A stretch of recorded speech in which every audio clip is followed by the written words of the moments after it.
Magandang hapon mga ka-farmers. So, pag-usapan po natin ngayon ay tungkol sa bitchin o Ajinomoto. So, alamin natin kung paano ito i-apply sa ating mga halaman gawing fertilizer. So, ito yung Ajinomoto natin, bitchin. Ito po ay 24 grams. So, ang gagawin natin, mag-a-apply tayo ng Ajinomoto.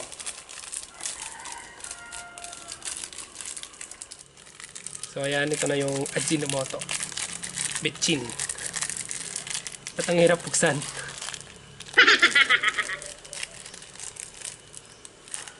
Ang pag-a-apply po na ito ay 1 galon o 4 liters na tubig.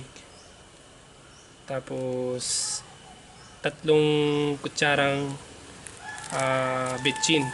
So ganito ang gagawin natin. Yan.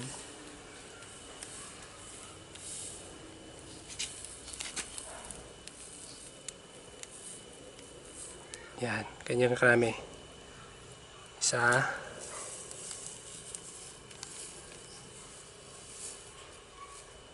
Hindi po puno, tama lang. 2.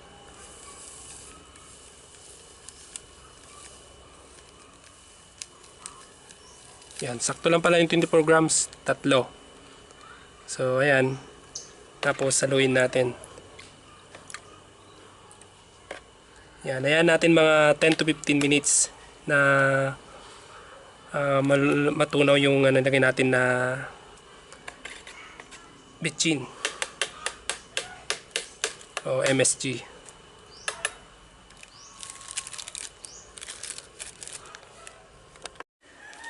So habang hinihintay natin matunaw yung bitchin o monosodium glutamate, papaliwanag ko muna sa inyo kung bakit nila ginagamit itong bitchin sa ating mga halaman. So ano ba ang bitchin? Ang bitchin o monosodium glutamate ay isang uri ng mga kristalinang pulbos na ginagamit sa pampalasa sa mga pagkain. So yun po yung madalas na gamit ng MSG. So, pero bakit ginagamit sa halaman ang bitchin o monosodium glutamate? So, ang monosodium glutamate ay mayroong isang tinatawag na sodium salt o glutamic acid na nagpo-produce ng acid or enzymes action sa mga vegetable protein. O makikita ito, nakaraniwan nakikita to sa mga wheat o yung tawag nito yung trigo. Yun, tapos sa soybeans. So, ano ba yung mga dahilan kung bakit nila ginagamit to? So, may 2 dahilan yan. Ang paglagay ng kunting sodium sa halaman. So, kunting lang. Number 1, yung tinatawag nilang enhanced plant capacity to process carbon or plant metabolism. So, yun pala yung ibig niya sabihin. Yung ito yung nagsisilbing nagpo-produce ng nagpo-proseso ng carbon para yung metabolism ng plant ay mas mabilis na mag-produce ng maraming nutrients sa halaman. So number 2, we can use bitchin to achieve greener leaves and finer blooms. So pag marami siyang tinitake na nutrient dun sa bitchin, yung nilagay natin bitchin, kumbaga sa lupa, magkakaroon siya ng maraming leaves and bulaklak. So yun po yung dahilan kung bakit nila ginagamit ang bitchin or monosodium glutamate sa halaman. So karamihan sa mga farmers, ito yung ginagamit nilang pang-spray sa kanilang mga crops. So ang bitchin, ginagamit nila ito, nilagay sa sprayer at pinang-spray nila pangtaboy dun sa insekto. And then isa rin dito yung pag-growth nung halaman. So mabilis na pag-growth nung kanyang mga tanim nilang crops. So mga farmer, madalas na ginagamit yung mga to. So kasangkapan din nila. So yung 3 bagay po na mga halaman na talagang ginagamit nila dito ay yung cactus. So yung cactus, pangalawa yung succulent. Succulent. And then Pangatlo, yung orchids. So madalas nilang gamitin to. Ginagamit nila ito, maglagay sila ng betchin twice a month.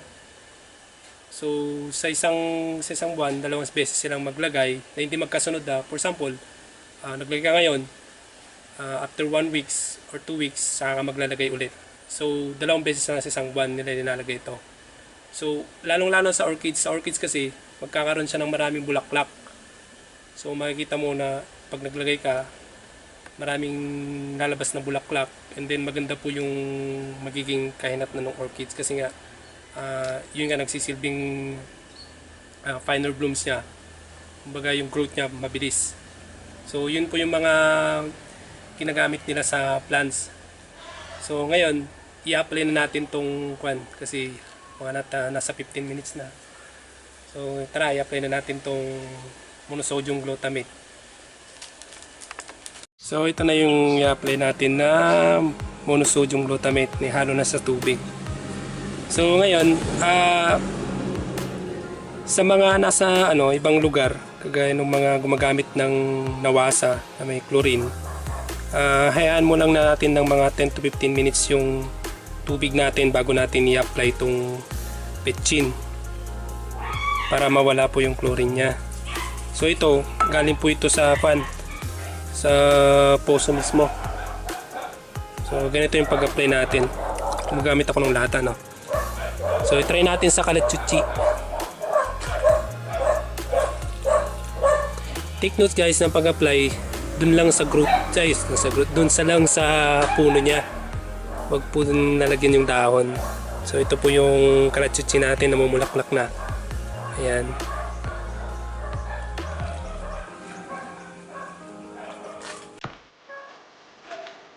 Wala pang mga bulaklak to, pero tignan natin after ilang araw.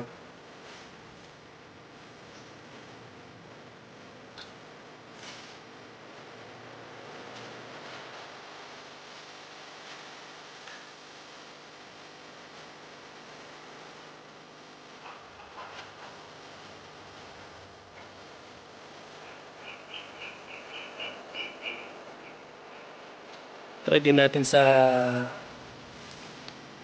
ano tawag nito? Kapra. Ayan. Meron. Mga to.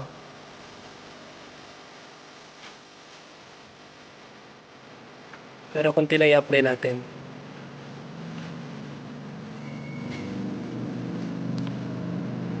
Usually talaga, ginagamit ito sa mga orchids to. Madalas.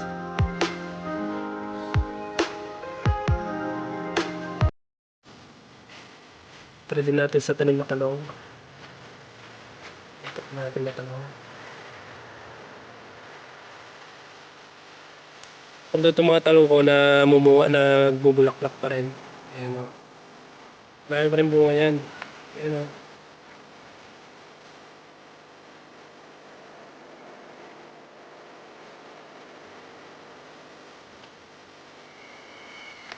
Ayan o. Bulaklak na.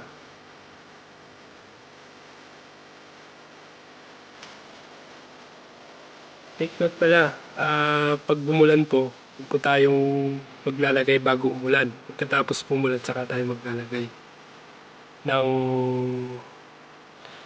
monosodium glutamate sa ating mga halaman para hindi po masayang yung fertilizer natin.